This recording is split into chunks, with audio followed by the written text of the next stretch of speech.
siapkan hatiku Tuhan untuk dengar firman-Mu. Ku siapkan hatiku Tuhan untuk dengar firman-Mu. Shalom Bapak Ibu Saudara yang terkasih di dalam Tuhan Yesus Kristus. Kita berjumpa kembali dalam pembacaan Alkitab kita di dalam kitab Imamat pasal 14 ayat 1 sampai 18. Tapi sebelum itu mari kita berdoa.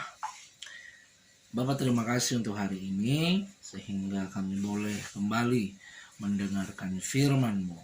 Dan biarlah firman-Mu mengarahkan kami untuk bisa mengerti akan seluruh isi hati-Mu. Di dalam nama Tuhan Yesus kami siap mendengarkan firman-Mu. Haleluya. Amin. Mari Bapak Ibu kita baca di dalam Imamat pasal 14 ayat 1 sampai 18. Tuhan berfirman kepada Musa, inilah yang harus menjadi hukum tentang orang yang sakit kusta pada hari pentahirannya. Ia harus dibawa kepada imam dan imam harus pergi keluar perkemahan. Lalu menurut pemeriksaan imam penyakit kusta itu telah sembuh daripadanya.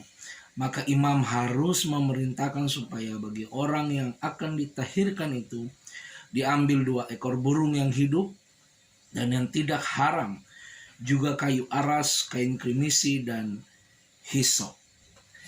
Imam harus memerintahkan supaya burung yang seekor disembelih di atas belanga tanah berisi air mengalir. Tetapi burung yang masih hidup haruslah diambil bersama-sama dengan kayu aras, kain krimisi, dan hisop. Lalu bersama-sama dengan burung itu semuanya harus dicelupkannya ke dalam darah burung yang sudah disembelih di atas air mengalir itu. Kemudian ia harus memercik 7 kali kepada orang yang akan ditahirkan dari kusta itu, dan dengan demikian mentahirkan dia. Lalu burung yang hidup itu haruslah dilepaskannya ke padang. Orang yang ditahirkan itu haruslah mencuci pakaiannya, mencukur seluruh rambutnya, dan membasuh tubuhnya dengan air. Maka ia menjadi tahir. Sesudah itu ia boleh masuk ke dalam perkemahan, tetapi harus tinggal di luar kemahnya sendiri 7 hari lamanya. Maka pada hari yang ke-7, ia harus mencukur seluruh rambutnya, rambut kepala, janggut, alis, bahkan segala bulunya harus dicukur.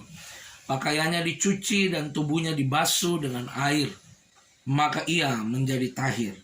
Pada hari yang ke-8 ia harus mengambil 2 ekor domba jantan yang tidak bercela, dan 1 ekor domba betina berumur 1 tahun yang tidak bercela, dan 3/10 eva tepung yang terbaik diolah dengan minyak sebagai korban sajian, serta 1 log minyak. Imam yang melakukan pentahiran itu harus menempatkan orang yang ditahirkan bersama-sama dengan persembahannya di hadapan Tuhan, di depan pintu kemah pertemuan. Dan ia harus mengambil domba jantan yang 1 ekor, dan mempersembahkannya sebagai tebusan salah bersama-sama dengan minyak yang 1 log itu. Dan ia harus mempersembahkannya sebagai persembahan unjukan di hadapan Tuhan.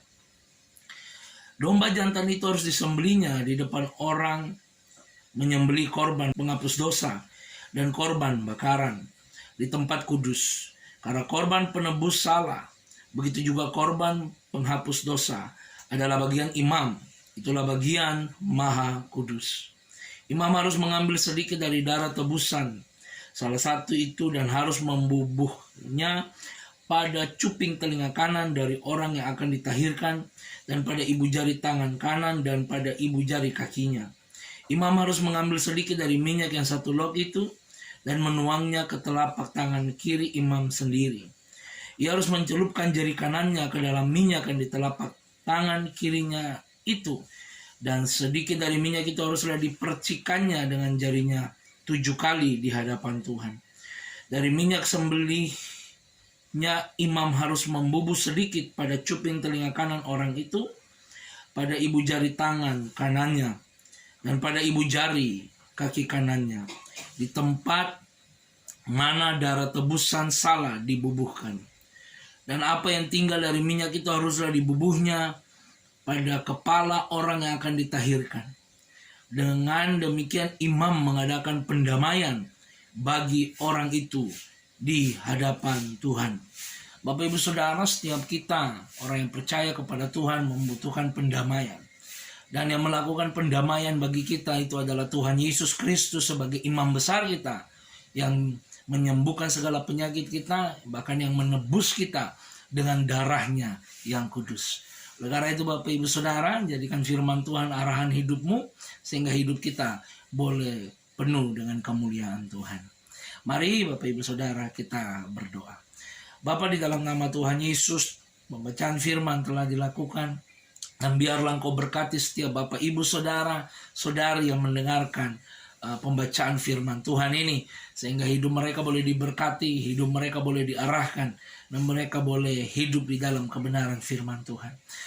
Berkati, biarlah anugerah Tuhan melimpah bagi setiap Bapak Ibu Saudara-saudari yang mendengarkan firman Tuhan ini, di dalam nama Tuhan Yesus Kristus. Haleluya. Amin. Tuhan Yesus memberkati Bapak Ibu Saudara-saudari sekalian. Firman-Mu pelita bagi kakiku, terang bagi jalan.